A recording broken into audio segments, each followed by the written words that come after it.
Hello everyone, welcome to Big Players. Secular approach who have also been very successful. Let's take Warren Buffett of Omaha, Nebraska. If you would put $10,000 in 1965 into his company, Berkshire Hathaway, you would have $1 million today. Warren was a chapter in my 1972 book, Super Money, so I've known him a long time. He learned his trade with Ben Graham, the original dean of security analysis at Columbia University. I don't think Warren has ever been on television until this interview, and he has certainly never courted publicity, but recently he got a lot of it when he emerged as the key figure in the takeover of ABC by Capital Cities. Warren will be the largest shareholder of the new company, and his own net worth is now far in excess of $500 million. But when I spoke with him last fall in his office in Omaha, he very characteristically made his investment style seem so perfectly simple. The first rule in investment is don't lose. And the second rule in investment is don't forget the first rule, and that's all the rules there are. I mean, if you buy things for far below what they're worth and you buy a group of them, you basically don't lose money. Warren, what do you consider the most important quality for an investment manager? It's a temperamental quality, not an intellectual quality. You don't need tons of IQ in this business. I mean, you have to have enough IQ to get from here to downtown Omaha, but you do not have to be able to play three-dimensional chess or be in the top leagues in terms of bridge playing or something of the sort. You need a stable personality. You need a temperament that neither derives great pleasure from being with the crowd or against the crowd, because this is not a business where you take polls. It's a business where you think. And Ben Graham would say that you're not right or wrong because 1,000 people agree with you. And you're not right or wrong because 1,000 people disagree with you. You're right because your facts and your reasoning are right. Warren, what do you do that's different than 90% of the money managers who are in the market? Certainly most of the professional investors focus on what the stock is likely to do in the next year or two, and they have all kinds of arcane methods of approaching that, but they do not really think of themselves as owning a piece of a business. The real test of whether you're investing from a value standpoint or not is whether you care whether the stock market is open tomorrow. If you're making a good investment in a security, it shouldn't bother you if they close down the stock market for 5 years. All the ticker tells me is the price. Yeah. And I can look at the price occasionally to see whether the price is outlandishly cheap or outlandishly high. But prices don't tell me anything about a business. Business figures themselves tell me something about a business, but the price of a stock doesn't tell me anything about a business. I would rather value a stock or a business first and not even know the price, so that I'm not influenced by the price in establishing my valuation, and then look at the price later to see whether it's way out of line with what my value is. So Buffett chose to stay in this world, Omaha, Nebraska, where corn grows just minutes from downtown. Now, Omaha is a nice town, but nobody claims it's a world financial center. Here, the only thundering herd is actually on 4 feet.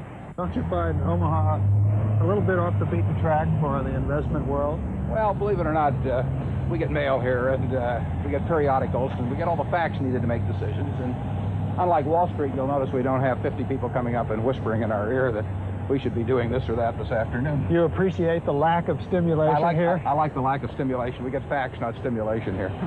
That's terrific. How can you stay away from Wall Street? Well, if I were on Wall Street, I'd probably be a lot poorer. You get overstimulated in Wall Street, and you hear lots of things, and you may shorten your focus, and a short focus is not conducive to long profits.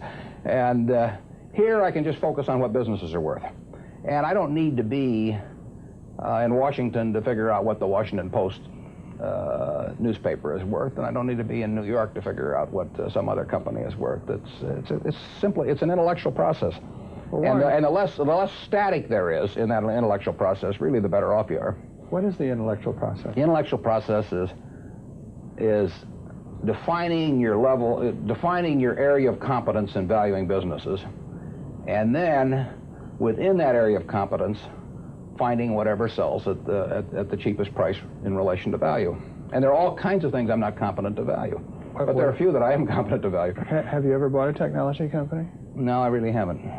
In 30 years of investing, not one? I haven't understood any of them. So you haven't ever owned, for example, IBM? Which Never owned IBM. Great, Marvelous company. I mean, a sensational company, but I haven't owned IBM. And so here is this technological revolution going on, and you're not going to be a participant. Gone right past me. Is that all right with you? It's okay with me. I don't have to make money in every game. I mean, I don't know what cocoa beans are going to do.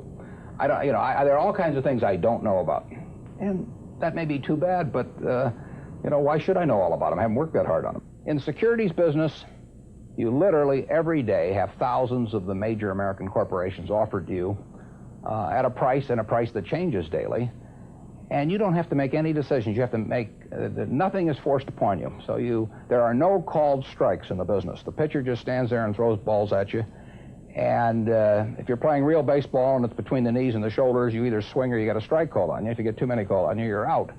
In the securities business, you sit there and they throw U.S. Steel at 25 and they throw General Motors at 68, and you don't have to swing at any of them. They may be wonderful pitches to swing at, but if you don't know enough, you don't have to swing. And you can sit there and watch thousands of pitches, and finally you get one right there where you want it, something that you understand, and then you swing. And so you might not swing for 6 months. You might not swing for 2 years. Isn't that boring? It would bore most people, and certainly boredom is a problem with most professional money managers. If they try to sit out an inning or two, not only do they get somewhat antsy, but their clients start yelling, "Swing, you bum!" from the stands, and that's very tough for people to do. Warren, your approach seems so simple. Why doesn't everybody do it? Well, I think partly because it is so simple. That the academics, for example, focus on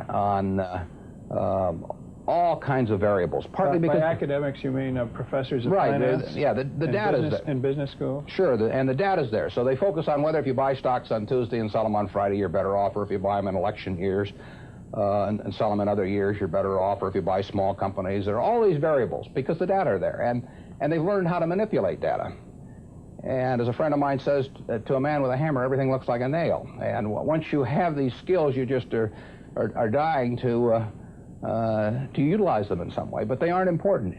If I were being asked to participate in a business opportunity, would it make any difference to me whether I bought it on a Tuesday or a Saturday or an election year or something? It's not what a businessman thinks about in buying businesses.